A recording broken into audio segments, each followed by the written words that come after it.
Welcome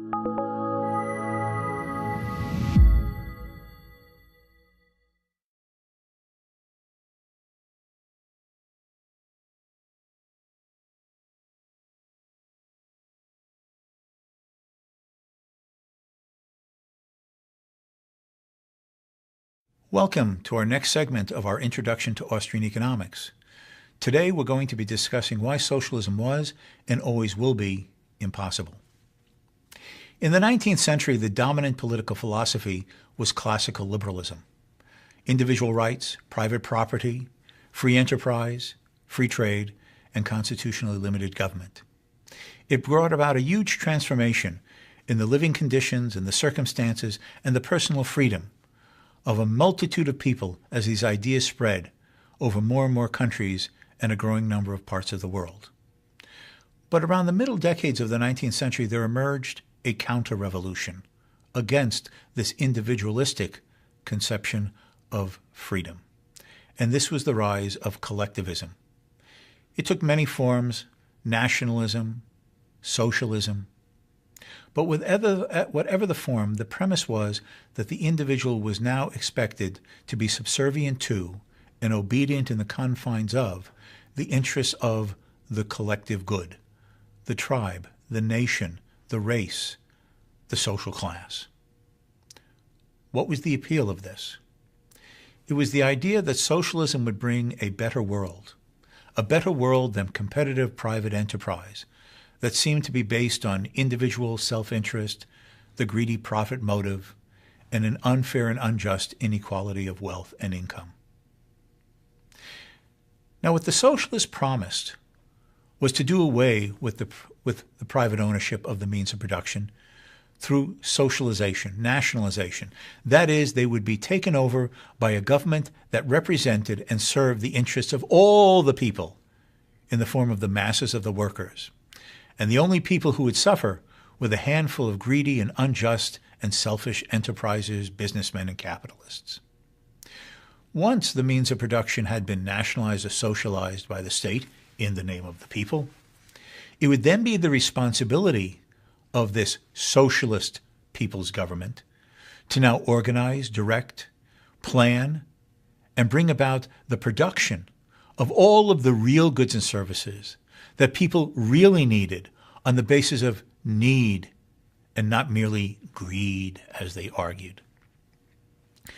Now, there were critics of this in the 19th century, and those critics of socialism generally made one of two arguments. One, the establishment of socialism threatened to bring about an economic stagnation in the society. They argued that when there's private property, there is a fairly close connection between work and reward. The man who, for example, owns his own business, his own farm, is likely to be more industrious and hardworking in that which is his, because the more successful he is in his industry, the more the profits will be reaped by him. The less industrious, other things held the same, the smaller the reward.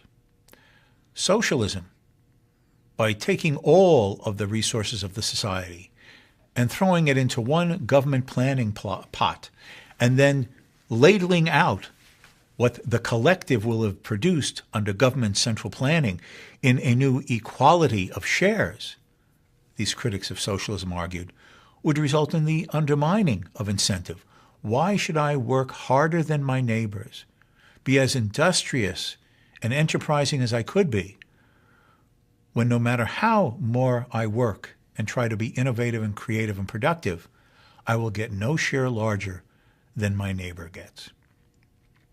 The other argument that the critics of socialism made in those middle and late decades of the 19th century is that turning the means of production over to the hands of the government threatened the worst tyranny that man would have ever experienced in history. When the government is the monopoly, it is the only game in town. And then you are dependent upon everything in your life for what the government chooses to give you and the opportunities it will allow. These are powerful arguments, and they have stood the test of time. But there was one element, one argument, that was not raised in its full detail or specificity, and that is, just as a practical matter, could a system of socialist central planning actually work? This came to a head during the years of the First World War, between 1914 and 1918. First, when the war broke out and the belligerent nations had to take up arms in the name of winning the war against their respective opponents, all of these major countries in Europe, Germany, Austria-Hungary, Imperial Russia, Italy, France, Great Britain, and then when even the U.S. came into the war later on, all of them introduced forms of government planning and control. Some industries were nationalized, others were just placed under government management and direction. But in all instances, prices and wages were controlled. Production schedules and targets were set. And all business, whether nationalized or still managed technically by private owners, were all expected to bend and serve and fulfill the wartime plans of the belligerent states. In the midst of this conflict, in 1917, a new chapter in the socialist revolutionary idea emerged, and that was a revolution in Russia in November of 1917 by Lenin and the Bolsheviks, and the declaration that they were going to now nationalize the means of production, collectivize the land, do away with wage slavery by doing away with the price system, and now introduce war communism of an immediate leap into full central planning. This was a challenge. This was the future now coming as the socialists promised. What would it bring about? The paradise promised, or a disaster of economic hardship? In 1920, the Austrian economist Ludwig von Mises published an article, originally in German, called Economic Calculation in the Socialist Commonwealth.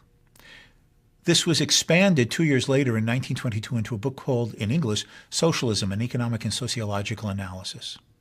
In this book, he challenged the socialists with the profound, if somewhat elementary, question: now that you've nationalized the means of production, now that you've placed all of them under the control of the state, how will you know what consumers want, assuming you, the socialist planners, actually want to serve the interests and the desires of the mass of humanity whom you say you represent as the vanguard of the revolution?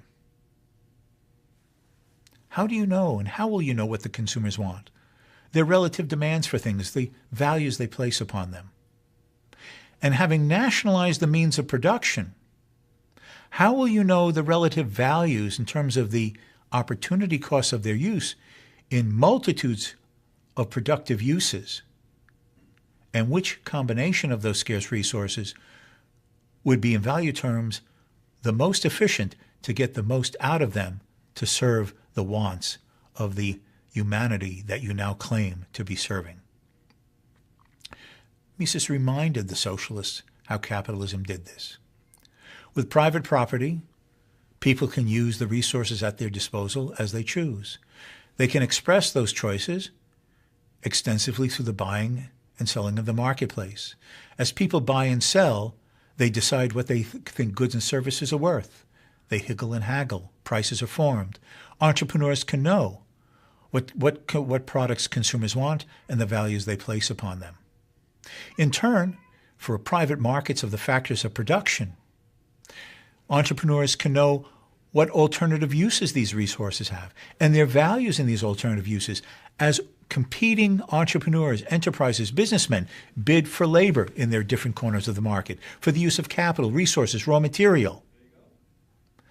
And this enables the formation of the prices of the factors of production, so the entrepreneur can compare two sets of prices now, the prices of output with the prices of input, to have that orientation, that direction that we've earlier talked about, of the profit and loss mechanism that gives direction and coordinative potential to all that occurs through production and consumption, supply and demand.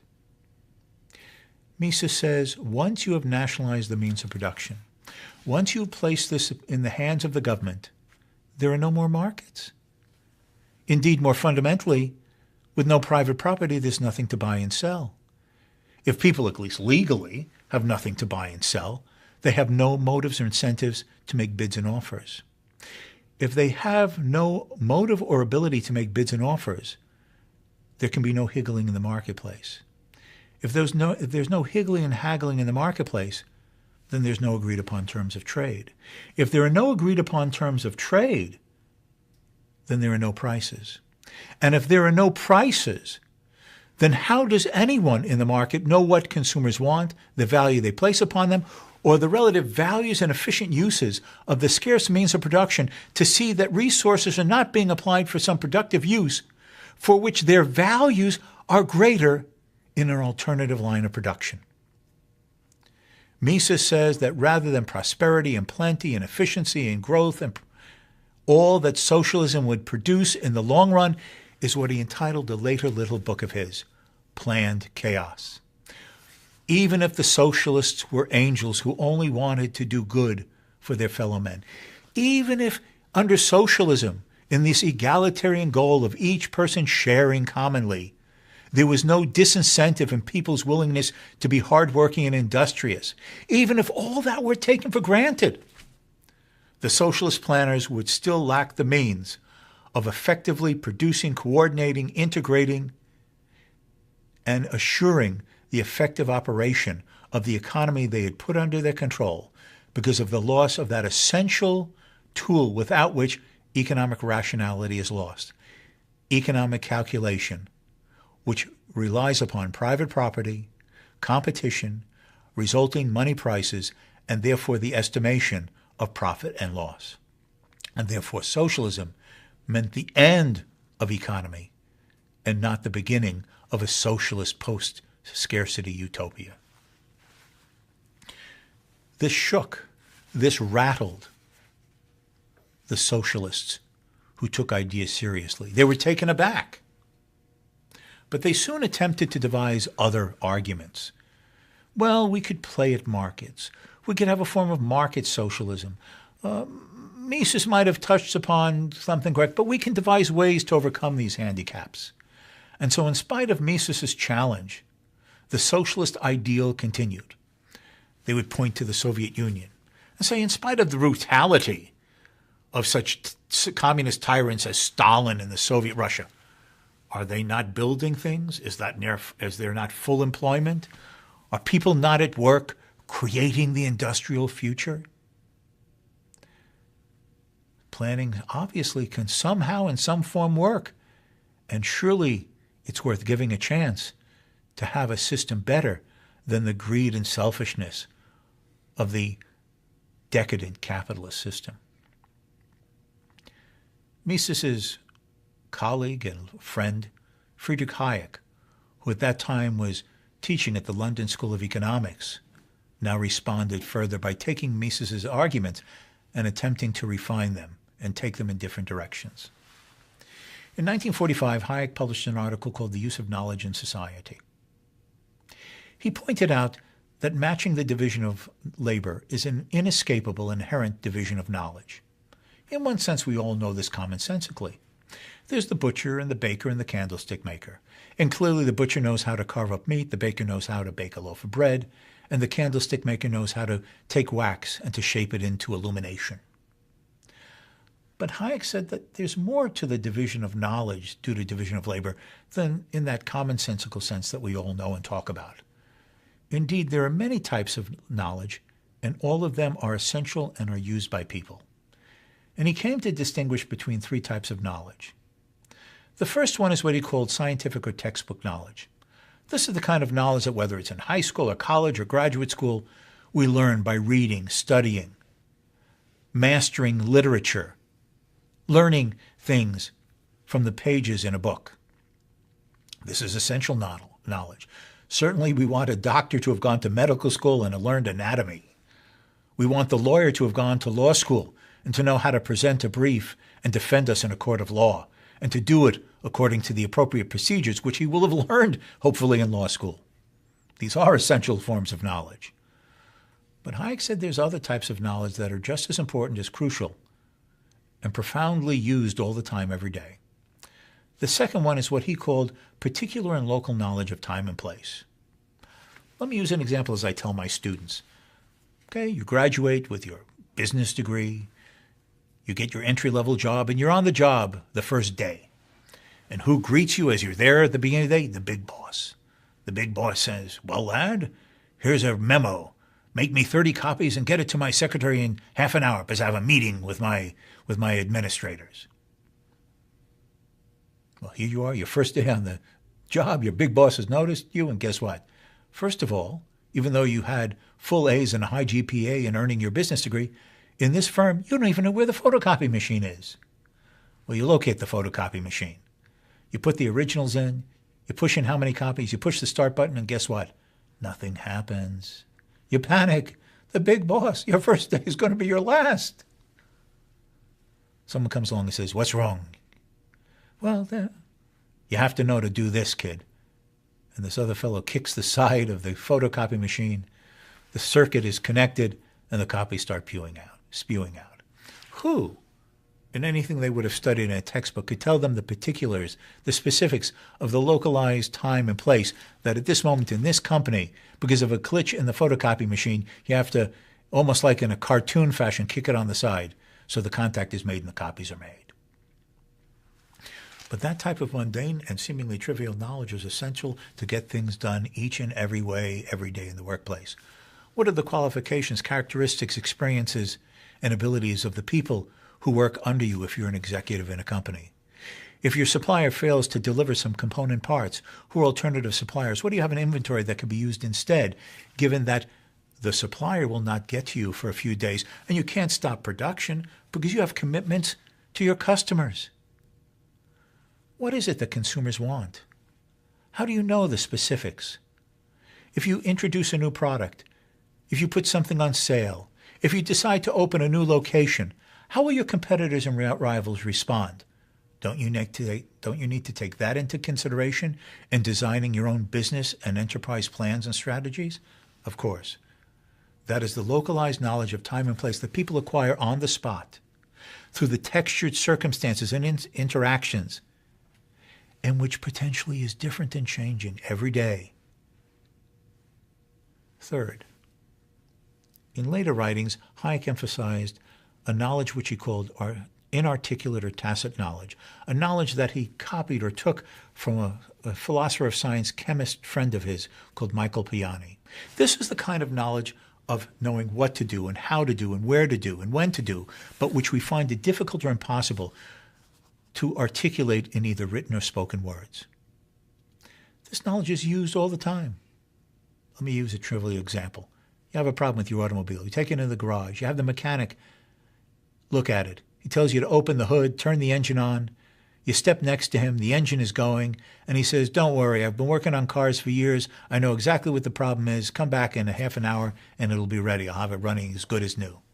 And you say, well, what's wrong with it? Don't worry. I hear it. You're hearing nothing. But he says he hears it. That's knowledge that he's gotten by just the doing of it, like an osmosis. Now, whether he can explain to you in words, but he somehow has the right feel as to what's wrong with your car, do you really care if he can explain it to you? As long as he can get the job done and have you back on the road so you can get to work or meet some essential appointment? Of course.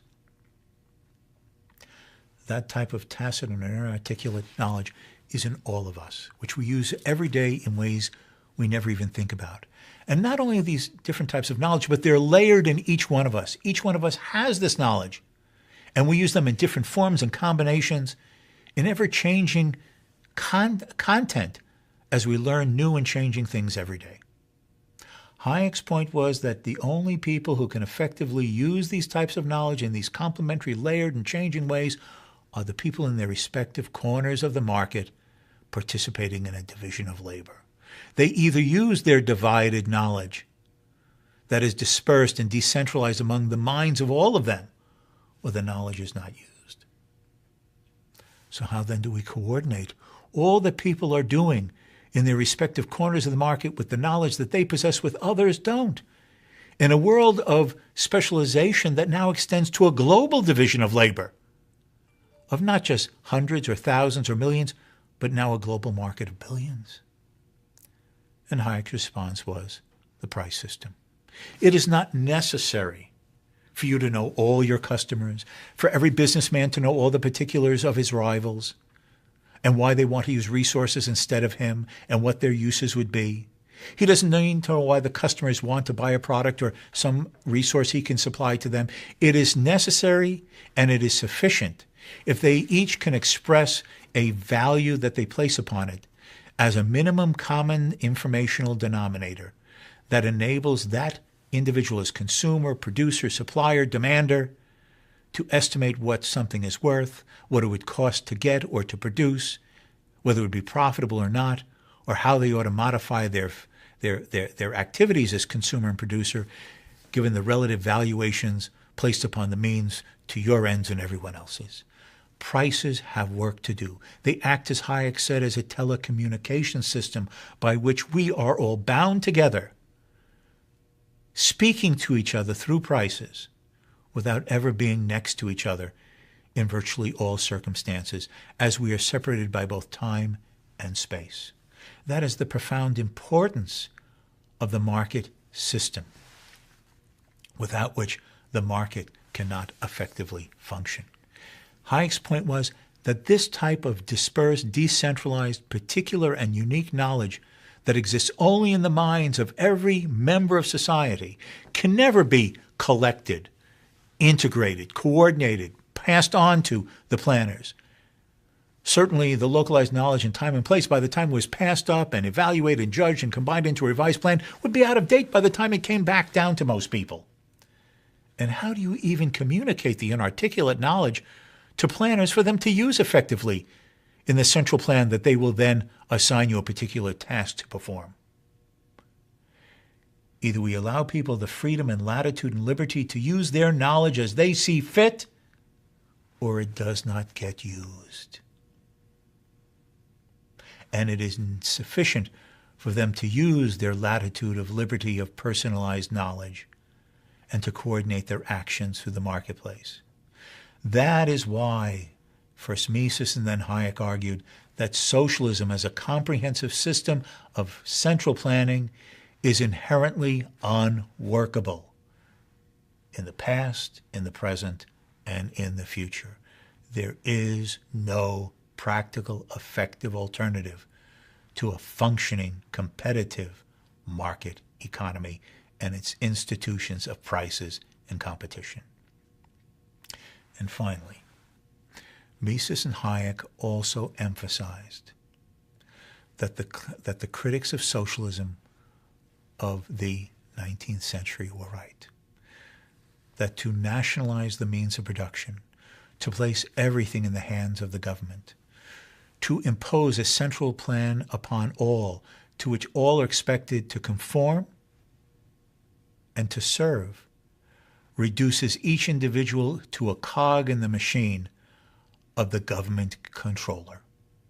There is no such liberty in that. Each individual must give up their own plans, their own purposes, their own goals, their own relative valuations, to conform and to be confined within the hierarchy of the planner's goals. And there ends liberty, as man has wanted it, has dreamed of it, and for a short time in the era of market liberalism, achieved degrees of it. And that is the choice. It's not over just a system of production and efficiency, but liberty and tyranny. And that is essential and has been a core contribution of the Austrian economists. Thank you very much.